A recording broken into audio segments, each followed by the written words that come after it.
आपको बता दें, नीट पेपर लीक मामले में सीबीआई ने अपनी रिपोर्ट सुप्रीम कोर्ट को सौंप दी है। सीबीआई जो लगातार इस मामले को इन्वेस्टिगेट करेगी, अलग तरीके से छापेमारी हुई थी, गिरफ्तारियां हुई थी और इसी के बाद इस वक्त आपको बता दें कि सील बंद रिपोर्ट सौंप दी गई है सुप्रीम कोर्ट को। यह खबर इस वक्त आपको बता रहे हैं क्योंकि जिस तरह से ये पूरा का पूरा मामला निकलकर सामने आया था, साफ था कि कैसे छात्रों के भविष्य के साथ खिलवाड़ किया गया है और जो भी इन्वेस्टिगेशन सीबीआई की ओर से की गई है उसको सील बंद रिपोर्ट में सौंप दिया गया है सुप्रीम कोर्ट को और सुप्रीम कोर्ट अब सील बंद लिफाफे को देखेगा और कौन कौन लोग, इनकी भूमिका क्या रही इस पूरे मामले में। एक के बाद एक 13 गिरफ्तारियां हुई थी, अलग अलग राज्यों से गिरफ्तारियां हुई थी और एक तरह से कहें तो बिहार से लेकर झारखंड, उत्तर प्रदेश, राजस्थान, गुजरात, इन सब जगहों पर इसके तार जुड़ते नजर आए थे। और इस वक्त आपको बता दें जो रिपोर्ट है वो तैयार की गई सीबीआई की ओर से और उसे सौंपा जा चुका है। बिल्कुल, तो ये नीट विवाद याचिका में सुप्रीम कोर्ट में 38 याचिकाएं दाखिल की गई। गड़बड़ी के बाद रिजल्ट में रोक लगे, ये मांग की गई और उसी याचिका पर सुप्रीम कोर्ट सुनवाई कर रहा है। एनटीए केंद्र सरकार का सेम स्टैंड है, तो वहीं सीबीआई की तरफ से भी रिपोर्ट सुप्रीम कोर्ट में दाखिल कर दी गई है।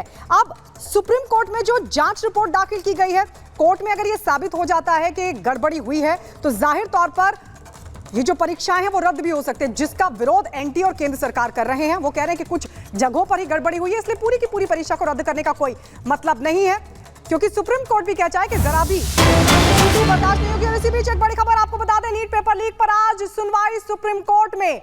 नीट मामले को लेकर सुनवाई होगी, तो सीबीआई ने सुप्रीम कोर्ट में फाइल कर दिया जांच रिपोर्ट। नीट मामले में सीबीआई ने जांच रिपोर्ट सुप्रीम कोर्ट में फाइल की है, सील बंद लिफाफे में ये फाइल की गई है जांच रिपोर्ट। सीबीआई इस मामले में लगातार जांच कर रही थी और आपको बता दें सुप्रीम कोर्ट में सुनवाई होने वाली है। नीट मामले पर सुप्रीम कोर्ट आज आदेश देगा, परीक्षा रद्द होगी या फिर नहीं। और इस पर ज्यादा जानकारी के लिए सुजाता हमारे साथ जुड़ गई हैं। सुजाता, लगातार इस मामले में कई खुलासे हुए हैं। एक तरफ सीबीआई ने सुप्रीम कोर्ट को रिपोर्ट सौंप दी है तो दूसरी ओर पूरे मामले में सुनवाई भी होनी है, क्या कुछ जानकारी?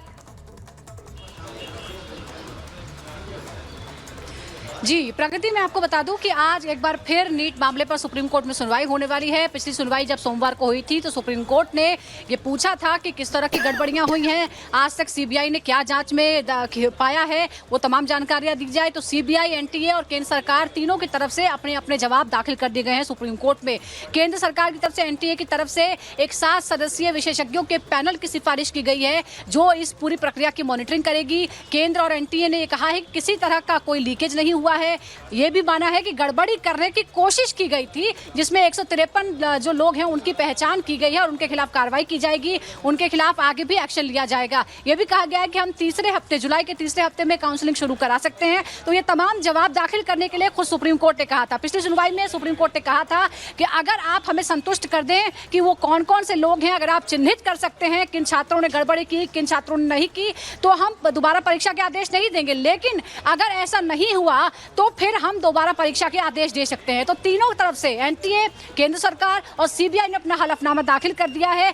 अब सुप्रीम कोर्ट के पाले में गेंद है। अगर सुप्रीम कोर्ट संतुष्ट होता है कि जो भी प्रक्रिया अपनाई जा रही है, जो जांच हो रही है, या भविष्य में इसे लीक प्रूफ बनाने के लिए जो भी प्रक्रिया और विशेषज्ञों के पैनल की जो सिफारिश की गई है, क्या वो सही है, क्या उससे जो पवित्रता है इस एग्जाम की वो बनी रह सकती है, तब तो फिर दोबारा परीक्षा के आदेश नहीं दिए जाएंगे। क्योंकि केंद्र ने भी यही सिफारिश की है कि दोबारा परीक्षाएं नहीं होनी चाहिए। हम इस मामले को, इस पूरे प्रक्रिया को और मजबूत करने की कोशिश कर रहे हैं, क्योंकि सुप्रीम कोर्ट ने कहा था कि आप एक्सपर्ट्स को इसके साथ जोड़िए, डाटा एनालिसिस कीजिए, फॉरेंसिक टीम का इस्तेमाल कीजिए और पता लगाइए कि कहां गड़बड़ी हुई, कैसी गड़बड़ी हुई। यह भी बात आई थी कि टेलीग्राम, सोशल मीडिया के जरिए भी लीक हुआ है, लेकिन इसका जवाब ये बताया गया है कि वो लीकेज नहीं था, वो एक डॉक्टरेड वीडियो था जो इसी जानबूझकर भ्रम फैलाने के लिए मजाक। सुजाता, आपसे जानकारी लेते रहेंगे, नजर बनाए रखिएगा। बहुत बहुत शुक्रिया आपका तमाम बातचीत के लिए। और चलिए इसी कड़ी में आगे बढ़ते हुए अब